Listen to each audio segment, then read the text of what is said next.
Hey guys, my name is Ashley Meeks. I am a lash educator and supplier. I have been lashing for 8 years. Lashes is the only thing that I do, ladies, and I'm very passionate about it. So if this is your first time on my channel, ladies, my channel mainly focuses on providing insights and valuable tips for lash techs and other people who are looking to start their lash business. So today in this video, y'all, I'm going to be talking to you ladies about the things that you need to be knowing before you actually start that lash business. Okay, so let's get right into it. All right, y'all, so the first thing I want to talk to you ladies about is education and training.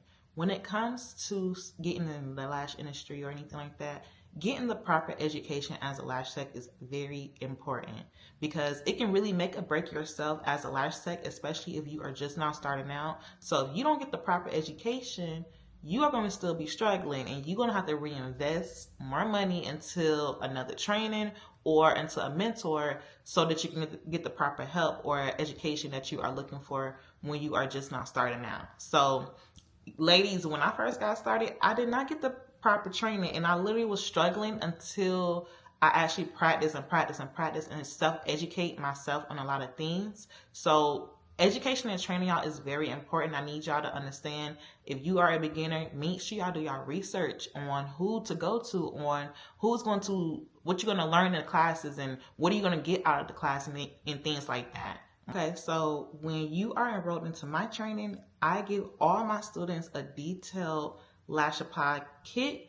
I give you guys an actual lash mapping guide, literally everything. I'm giving y'all the blueprint. I'm telling y'all exactly what to do. And I want to see all of us ladies thriving off of lashes, because lashes is literally one of the easiest business, one of the cheapest business to start, ladies, but it's all down to your proper trainer and the proper education that you get as a lash tech. So when you are looking for a training class or you about to start a lash training course, you need to make sure you are there talking about lash mapping, curls, diameters, the type of tools and supplies that you need to be using as a lash tech, the anatomy of lashes and everything like that, the history of lashes, aftercare. Is so much that you need to know as a lash tech, and if you don't get the proper help or the proper education, you are going to be struggling and you're going to be blindsided to a lot of things until you actually know or get that mentor. So ladies, that's number one. So y'all understand, education and training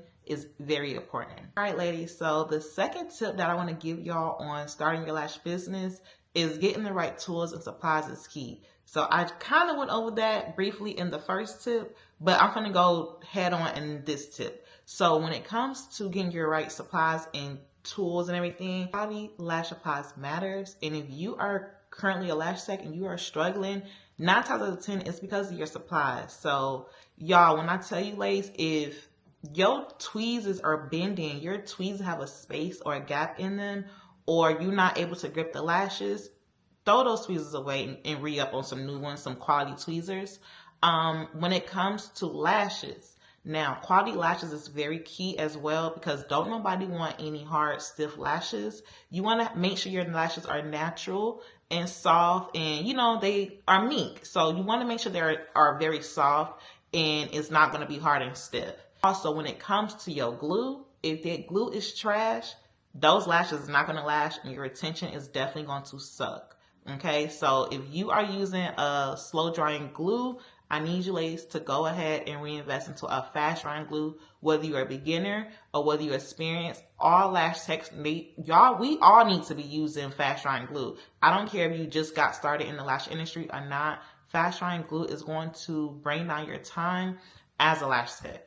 So those was like the 3 main tools that you really need to have as a lash tech. But when you get your kit and everything, when you take a lash training course, you should have some mascara brushes, you should have some eye pads, some glue rings, some micro spot brushes for your primer. You should have primer, you should have a jade stone and some other things like that should come in your kit as a lash tech.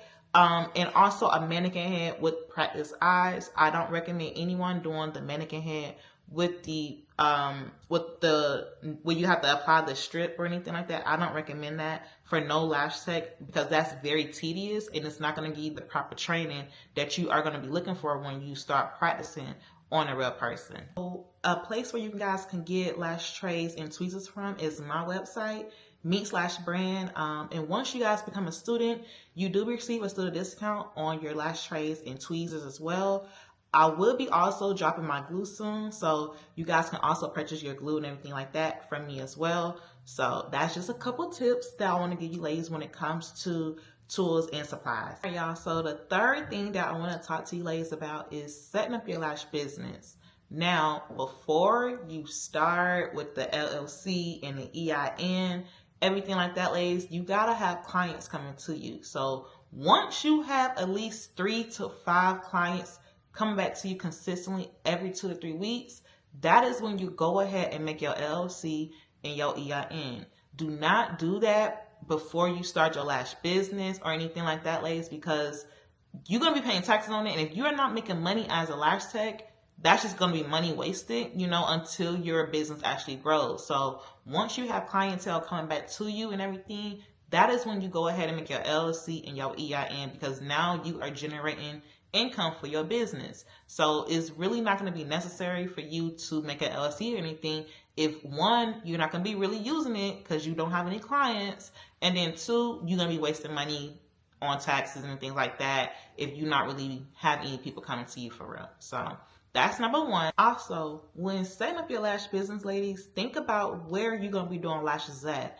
So if you don't have a suite or you don't have a place where you can bring your clients to, it is okay to do lashes at your house, but you have to make sure that your space in your area where you're gonna do lashes at is nice, it's comfortable, it smells good, because these are gonna be strangers coming to your house. And if your space is like cluttery or it stinks or anything like that, nobody's going to want to come to you or let you do their lashes because of that. So make sure y'all think about where you're going to be doing lashes at. And if you don't have a space or if you can't do it at your house, then turn to becoming a lash tech, like a traveling lash tech. Okay. So when you become a traveling lash tech, you can actually charge a traveling fee and get more money from that as well from your clients. I've also seen some of my students in my academy does travel lash tech, and they are very successful with doing lashes. So try becoming a travel lash tech and see how that works for you. Ladies, I've tried it, and I don't have anything against traveling lash tech. So that may be something that a lot of lash techs may be considering to build their clientele up as well. So just have an idea or where you're going to do lashes at when setting up your lash business. That's number 3.